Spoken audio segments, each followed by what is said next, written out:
Hi, this is Israel Geek Power Squad, and today we actually have a video game review for you, which will be conducted by Beau of BrokenAnalog.com. It's really awesome for him to agree to do this for us, because we've always been wanting to branch out and do reviews and stuff like this since we first started this, so it's a really awesome opportunity for us. Today will be a review of Bioshock Infinite, so without further delay, here's a review. Oh, and make sure you visit BrokenAnalog.com, because it's a really cool site. What's up, gamers? This is Beau, Chief Executive Officer for BrokenAnalog.com. Geek Power Squad decided to invade me at my home and put a camera in front of me. I get to do a video review for you guys for Bioshock Infinite, actually. Well, a couple things to point out. The game takes place before all the events in Bioshock 1 and 2. I want to say it's the turn of the century, so like around between 1900 and 1908 or something like that. I don't know. I don't have the game in front of me at the moment. In this particular setting, though, it's a floating city called Columbia, and as opposed to Rapture from the first two titles, which was underwater and everything like that, it was completely hidden, and Andrew Ryan didn't want anybody to know about it. In this case, for Columbia, though, it was kind of like bragging rights for the United States and everything. So there's that. That's the scenario. You play as a character named Booker DeWitt. He's kind of like a private investigator, though. They do go into his past a little bit during the course of the game, and I'm not one for spoilers, so you'll just have to play the game to find out. But you've essentially been tasked to find a girl named Elizabeth. And so, you go on to Columbia. You're finally there after a whole bunch of BS, and you're searching for her. And one thing I like to point out is that the game has a few racist undertones. It's not overly racist, like they're not dropping like all the mega words and everything, like N-bomb or anything like that. But considering the time frame, civil rights hadn't really started by then, and equality was damn near non-existent or whatever. So, I mean, you'll pick that up, and they kind of got the time era correctly on that one. So, props to 2K for that one, I guess. But your overall goal is to find Elizabeth. Things change after you find her, and I'll elaborate on that a little bit later. First thing to notice is that the game is gorgeous. It's beautiful, really well done, and the mechanics are actually identical to the first two titles. You have one button for your vigors, not plasmids this time. I'll get to that in a second. And you have one button for your weapons and whatever. You can melee, you can jump, you can do all kinds of stuff. I mean, the same thing as Bioshock 1 and 2, but where you use plasmids the first two games, plasmids obviously didn't come around because that was Tenenbaum's invention and all that stuff, and that happened in Bioshock 1 and 2 for Rapture. This time you're using something called vigors, and they're identical to plasmids, but instead of using Eve to power your abilities, you're using salt. And they don't say what kind of salt it is, and if they do, I guess I didn't find the voxophone for it, but they're salts. They regenerate your vigor meter, and then you can go ahead and you can start using your abilities and whatnot.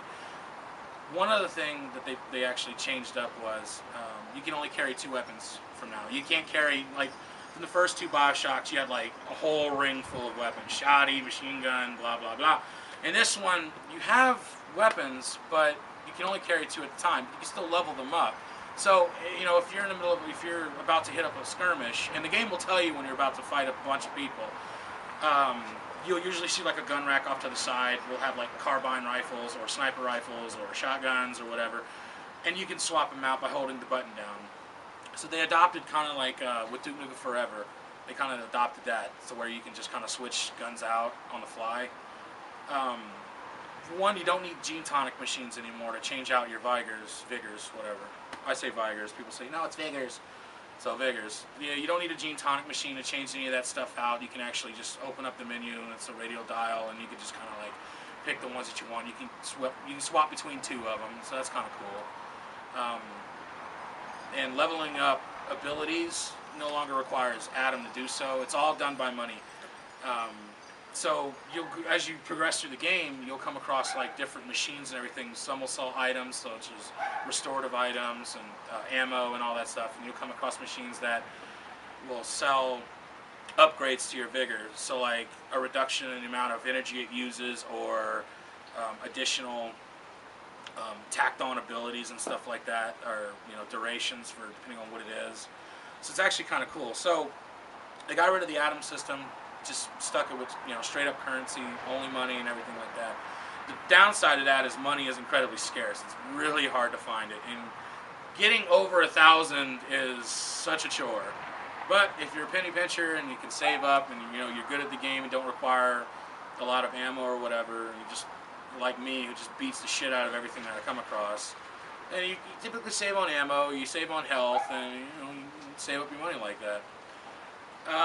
Traveling throughout the area is, and have you seen in various trailers and gameplay footage and whatever, there's a lot of zip lines, and you get this really cool gun that, it's not even a gun really, it's just this really weird ass, like, it looks like a gun, but it's got like these 3 blades on them, and they're magnetized. So you could be on the ground and like 60 feet in the air, you're seeing a spot that you can grapple onto, and it'll show up, and Booker just takes a running start, jumps straight in the air, hooks onto it, and just starts going all over the place. So that's kind of how you travel from building to building or area to area.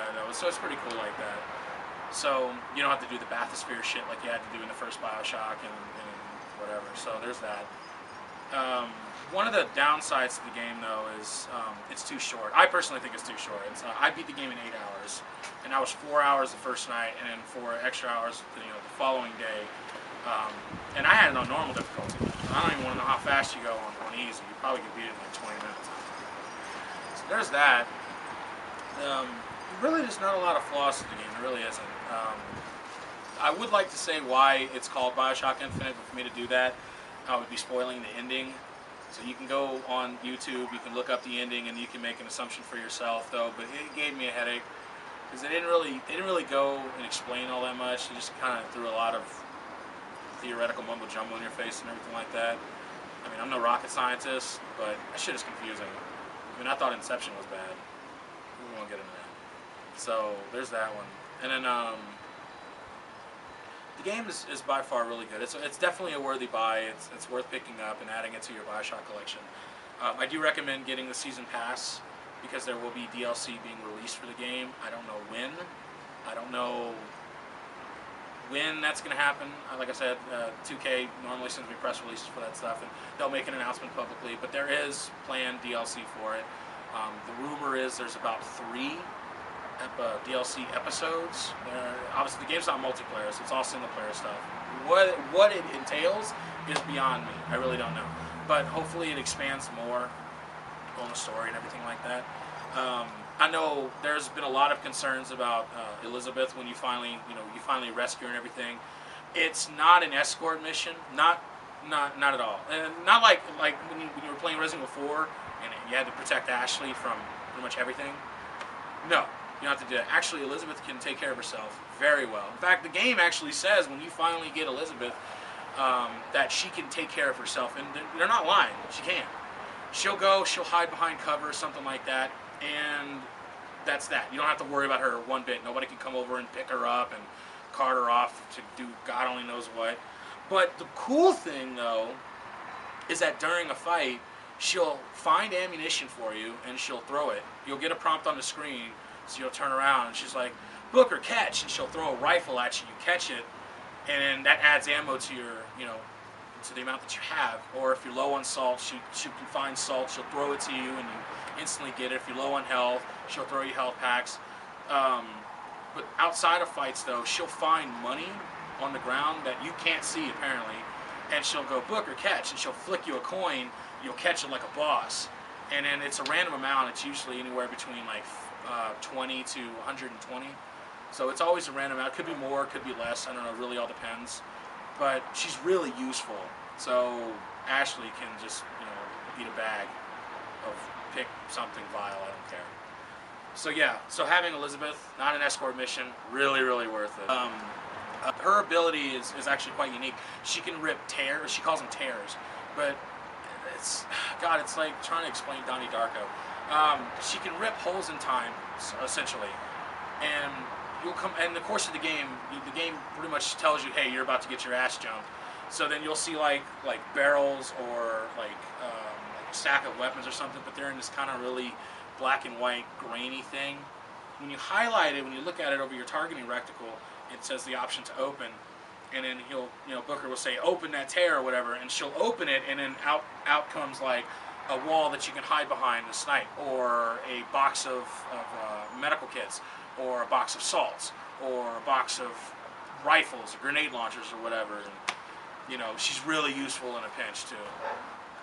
Now, one of the rumors about Bioshock Infinite is that having Elizabeth use her abilities in the course of the game affects the ending. I really don't think that's the case, because I've seen a lot of people, they put out other articles on other sites, even crack.com put out an article for it, explaining the ending and everything like that, and it's all been the same.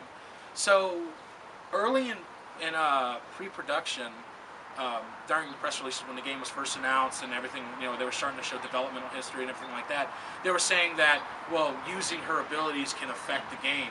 Well, it can affect the game, but it doesn't affect the ending, at least from my point of view. When I played the game and I saw some shit that I needed, I was like, open it up, do your job. And I abused that power, but nothing, I don't think the ending changed personally.